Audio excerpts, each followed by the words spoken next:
नमस्कार, NSC9 देख रहे हैं आप। मैं हूं आपके साथ ऋतुश्री पथरिया। बुलेटिन की शुरुआत करते हैं बड़ी खबर के साथ। और लोकसभा में विपक्ष के नेता राहुल गांधी के भाषण के दौरान उस समय हंगामा हो गया जब उन्होंने एक छात्रा से हुई बातचीत का जिक्र करते हुए विभिन्न तरह के छात्रों और अंधभक्त शब्द का उल्लेख किया। राहुल गांधी ने कहा कि छात्रा ने बताया कि कुछ लोग अपनी वास्तविकता की बजाय एक बड़ी इमेज बनाने की कोशिश करते हैं। इसी संदर्भ में उसने अंधभक्त शब्द का इस्तेमाल किया। इस दौरान संसदीय कार्य मंत्री किरेन रिजिजू ने भी बीच में हस्तक्षेप करते हुए कड़ी आपत्ति जताई। रिजिजू ने कहा कि यदि राहुल गांधी ने असंसदीय शब्दों का प्रयोग नहीं किया होता तो किसी को कोई आपत्ति नहीं होती। उन्होंने कहा कि भले ही राहुल गांधी छात्रा का हवाला दे रहे हो, लेकिन सदन में ऐसे शब्दों का इस्तेमाल स्वीकार नहीं है। उन्होंने मांग की कि संबंधित टिप्पणी को लोकसभा की कार्रवाई से हटाया जाए। इसके बाद सदन में कुछ देर तक दोनों पक्षों के बीच तीखी नोकझोंक भी देखने को मिली।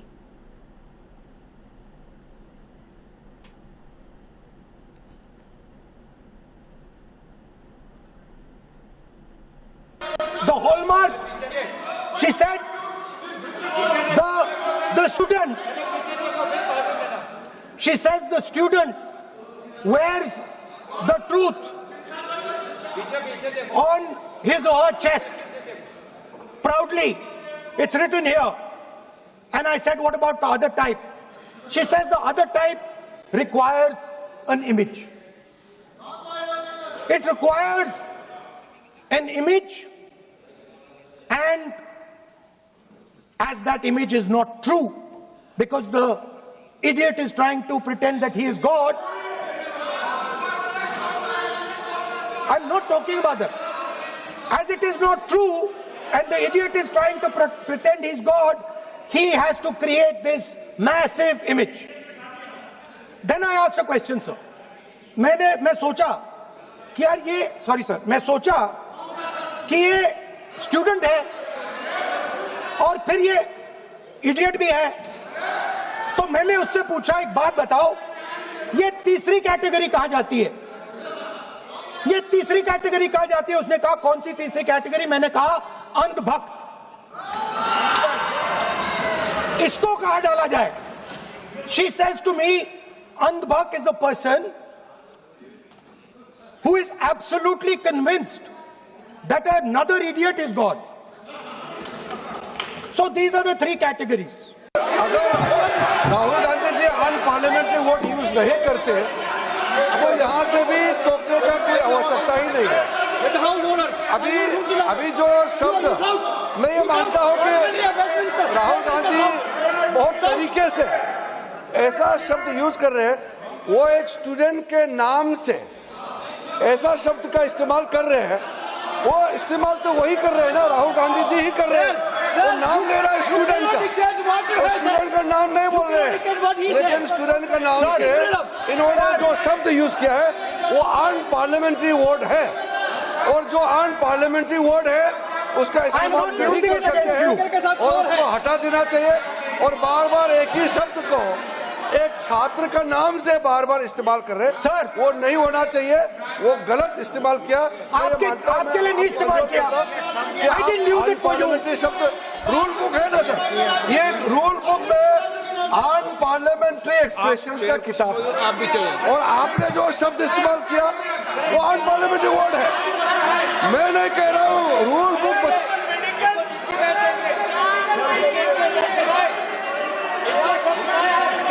एक्सप्रेशन, इसके बारे में तो जानकारी रखना चाहिए।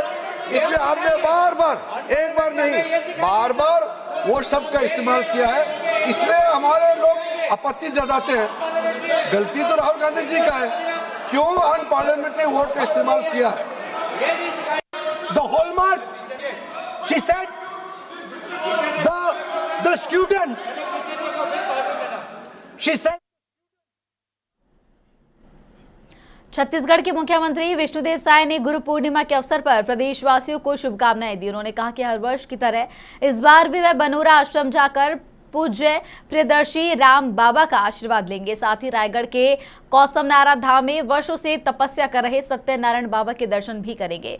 मुख्यमंत्री ने अपने आगामी दिल्ली दौरे की जानकारी देते हुए कहा कि वह बस्तर दशहरा से जुड़े मांझी, चालकी और मुरिया समाज के प्रतिनिधियों के साथ राष्ट्रपति द्रौपदी मुर्मू से मुलाकात करेंगे। उन्होंने बताया कि विश्व प्रसिद्ध बस्तर दशहरा में इन समुदायों की महत्वपूर्ण भूमिका रहती है। आज गुरु पूर्णिमा है। सबसे पहले तो समस्त छत्तीसगढ़ वासियों को गुरु पूर्णिमा की बहुत बहुत बधाई, शुभकामना। और हम हर वर्ष बनोरा अवघड़ आश्रम जाते हैं, वहाँ पूज्य प्रियदर्शी बाबा जी से आशीर्वाद लेते हैं। और फिर कौसमनारा धाम भी रायगढ़ से लगा हुआ है और वहाँ 30 से भी ज़्यादा वर्षों से पूज्य श्री सत्यनारायण बाबा वहाँ पर तपस्या में लगे हैं। उनका भी हम आशीर्वाद लेते हैं। तो आज हम दोनों जगह जा रहे हैं। दिल्ली दौरे पे जाने वाले दौरे पे क्या खास रहेंगे? किन से मुलाकात होगी? कल दिल्ली जा रहे हैं और हमारे जो बस्तर क्षेत्र के मांझी, चालकी, मुरिया जो लोग हैं, जिनका बस्तर दशहरा जो विश्व का सबसे बड़ा दशहरा है, 75 दिनों का दशहरा, और उसमें उनका विशेष रोल रहता है। और महामहिम राष्ट्रपति महोदया मिलने का समय दी है, तो उनके साथ हम लोग भी राष्ट्रपति महोदया से। देहरादून में विश्व बाघ दिवस के अवसर पर उत्तराखंड के मुख्यमंत्री पुष्कर सिंह धामी ने देहरादून में सिंगल यूज प्लास्टिक पर प्रभावी प्रतिबंध लागू करने की संबंधित एक कार्यशाला का उद्घाटन किया। इस अवसर पर मुख्यमंत्री ने कहा कि पर्यावरण संरक्षण और वन्य जीवों की सुरक्षा एक दूसरे से जुड़े विषय है। उन्होंने कहा कि प्लास्टिक प्रदूषण न केवल प्राकृतिक संसाधनों को नुकसान पहुंचाता है, बल्कि वन्य जीवों और जैव विविधता के लिए भी गंभीर खतरा बनता जा रहा है। सीएम धामी ने अधिकारियों, स्थानीय निकायों, उद्योगों और आम नागरिकों से सिंगल यूज प्लास्टिक के उपयोग को पूरी तरह बंद करने और इसके विकल्प अपनाने की भी अपील की है। उन्होंने कहा कि राज्य सरकार स्वच्छ और हरित उत्तराखंड के निर्माण के लिए लगातार अभियान चला रही है। कार्यशाला में विशेषज्ञों ने प्लास्टिक कचरे के प्रबंधन, जागरूकता अभियान और प्रभावी क्रियान्वयन पर भी विचार साझा किए। कार्यक्रम में विभिन्न विभागों के अधिकारी, पर्यावरण विशेषज्ञ और सामाजिक संगठनों के प्रतिनिधि भी मौजूद रहे।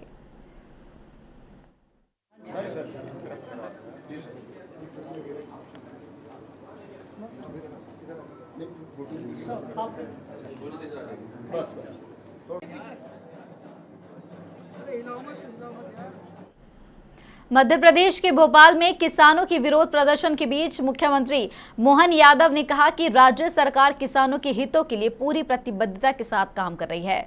उन्होंने बताया कि प्रदेश में कृषि कल्याण वर्ष मनाया जा रहा है और किसानों से जुड़े मुद्दों के समाधान के लिए एक समिति गठित की गई है। यह समिति किसानों से लगातार संवाद करेगी।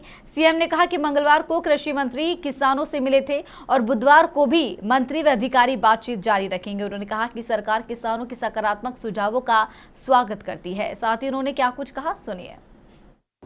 किसानों के लिए कृषि कल्याण वर्ष हम पूरे मध्य प्रदेश में मना रहे हैं। बहुत सारे काम कर रहे हैं। किसानों से जुड़े हुए एक विषय को लेकर के मैंने एक कमेटी बनाई है जो किसानों से संवाद करेगी।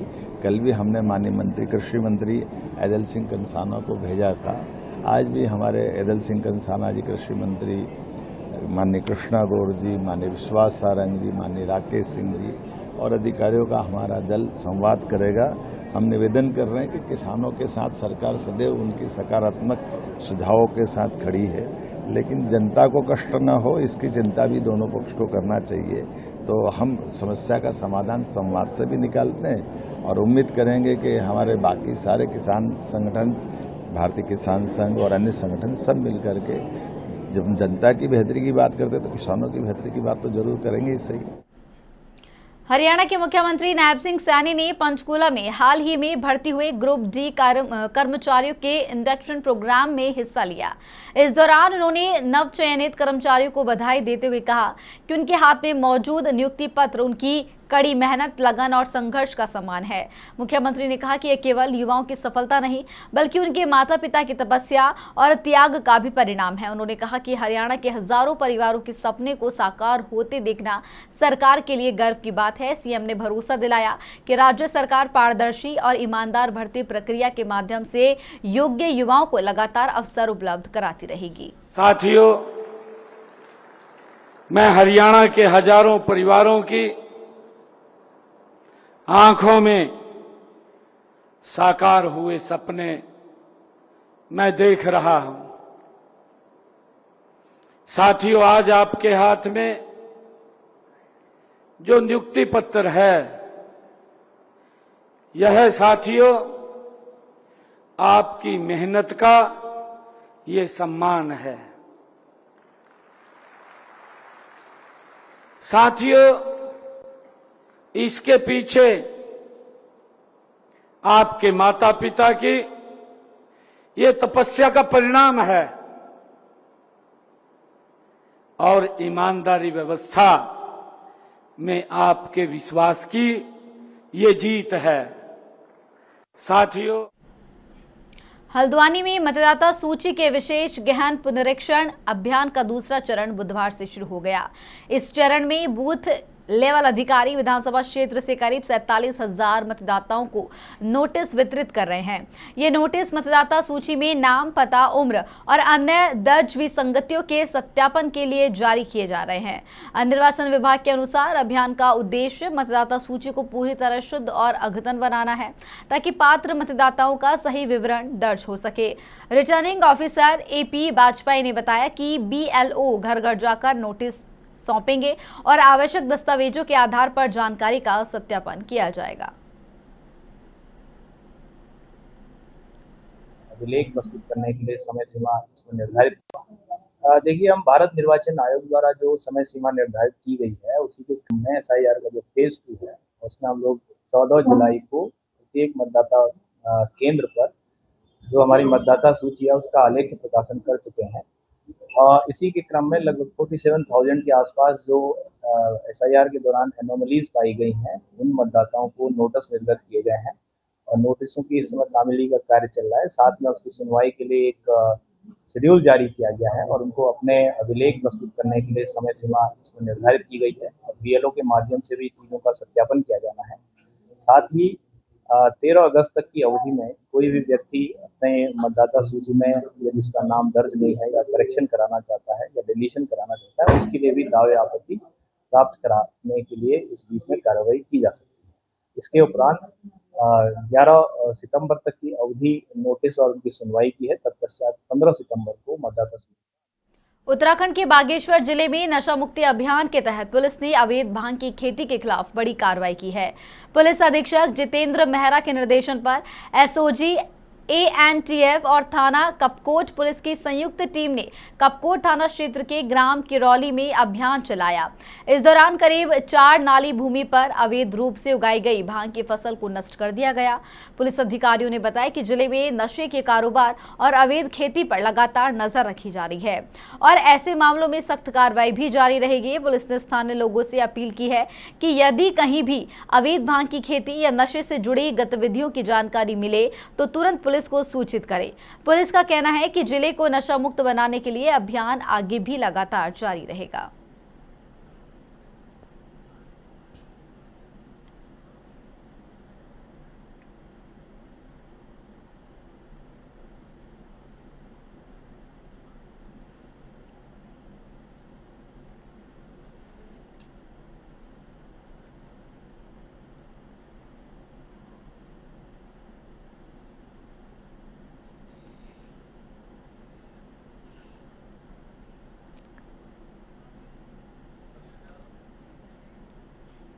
उत्तराखंड के रुद्रप्रयाग जिले में लगातार हो रही मूसलाधार बारिश ने जनजीवन को बुरी तरह प्रभावित कर दिया है।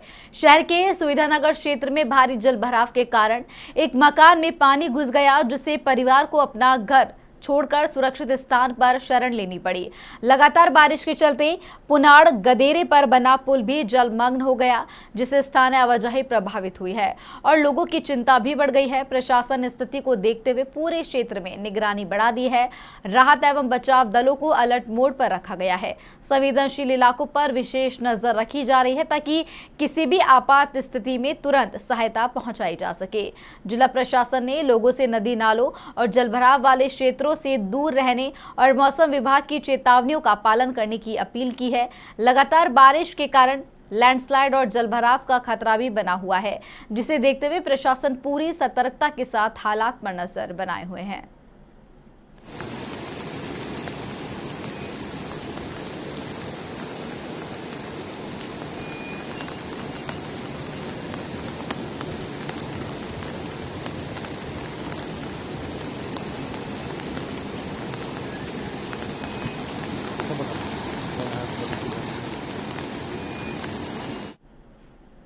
गुरु पूर्णिमा के पावन अवसर पर पश्चिम बंगाल के मुख्यमंत्री शुवेंदु अधिकारी ने हावड़ा स्थित बेलूर मठ पहुंचकर पूजा अर्चना की और साधु संतों का आशीर्वाद भी प्राप्त किया। इस दौरान उन्होंने रामकृष्ण मठ एवं मिशन की आध्यात्मिक परंपरा को नमन करते हुए देश और प्रदेश की सुख शांति एवं समृद्धि की कामना की।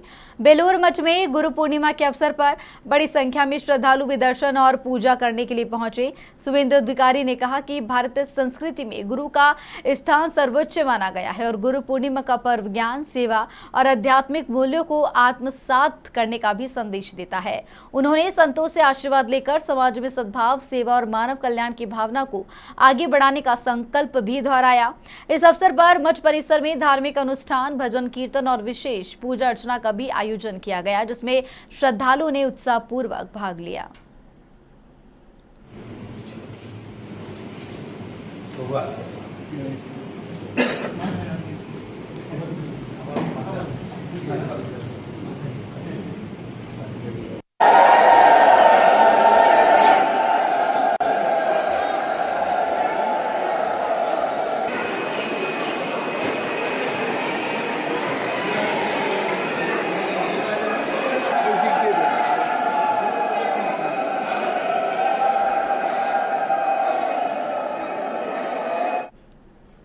और गुरु पूर्णिमा के पावन अवसर पर उत्तर प्रदेश के मेरठ स्थित ऐतिहासिक ओघरनाथ मंदिर में राज्यसभा सांसद डॉक्टर लक्ष्मीकांत वाजपेयी और भाजपा महानगर अध्यक्ष विवेक रस्तोगी ने दर्शन पूजन किया।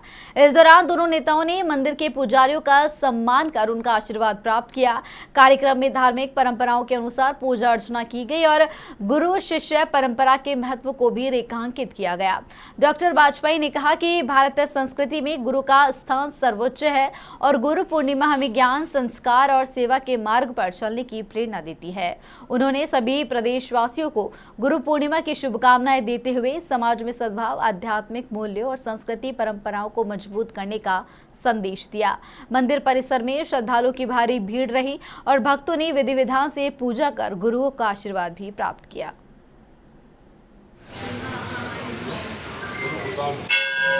भैया नमस्ते। नमस्ते।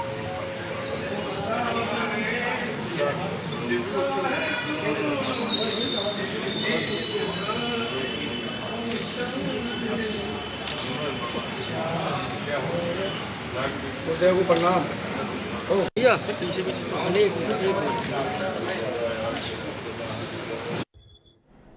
पार्टी का राष्ट्रीय स्तर से निर्देश था कि 29 तारीख को गुरु पूर्णिमा के दिन किसी न किसी मंदिर में, मठ में जाकर पुजारी का सम्मान करना, प्रणाम करना और आशीर्वाद देना। उस क्रम में मैंने वैसे तो सोच रखा था कि मैं दिल्ली में कहीं करूंगा, पार्लियामेंट थी, लेकिन कल शाम को टेलीफोन आया हमारे महानगर अध्यक्ष जी का, विवेक रस्तोगी जी का, और इन्होंने कहा कि आपको अमरनाथ में करना है।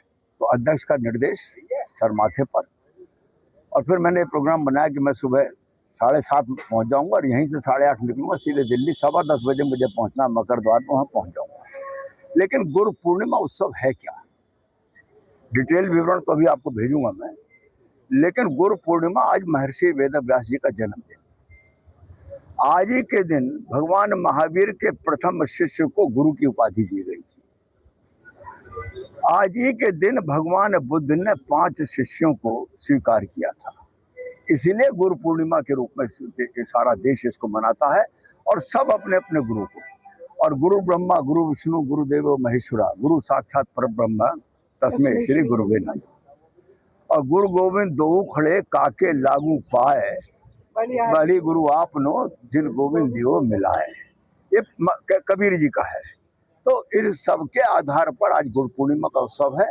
पार्टी का निर्देश था। ये मेरा सौभाग्य है कि क्रांति के 1857 की क्रांति और गदर के उद्गम स्थल और प्रेरक स्थान कालीपलटन मंदिर, नाम आज इसका भगवान अवगढ़नाथ हो गया, लेकिन इसका पुराना नाम है कालीपलटन।